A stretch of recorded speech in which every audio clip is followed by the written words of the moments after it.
Kanalıma hoş geldiniz.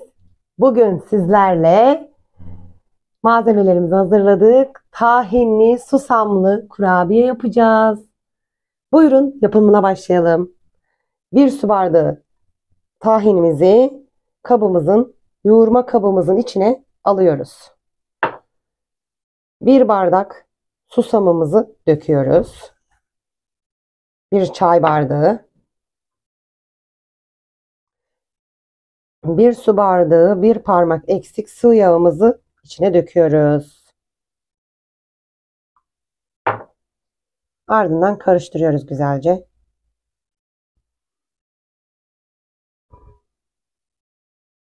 Ve 1 su bardağı pudra şekerimizi içine döküyoruz, ilave ediyoruz. Tekrar karıştırıyoruz.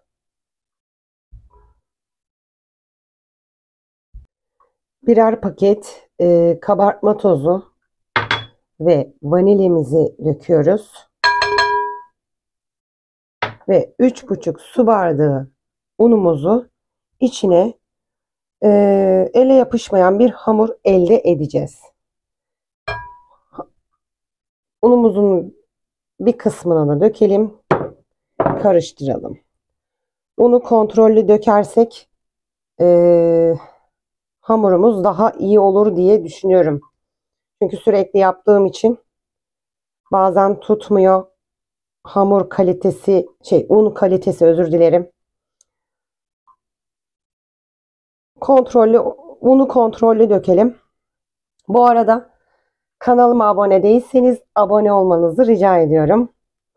Beni sevindiriyorsunuz aboneliklerle, yorumlarla. Çok teşekkür ederim şimdiden. Kabımızda kalan unumuzu da döküyoruz. Ve elimizle yoğurmaya geçiyoruz. Hamurumuzu yoğurduk. Şekil alma kıvamına geldi. Bakın ele yapışmayan bir hamur elde ettik. Şimdi şekil verip tepsimize dizeceğiz. Tahinli susamlı kurabiyemiz pişmeye hazır.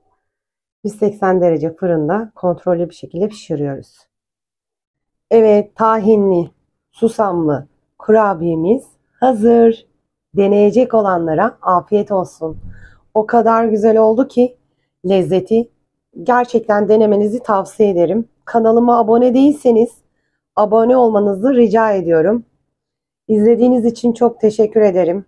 Bir dahaki videoda görüşmek üzere. Bay bay.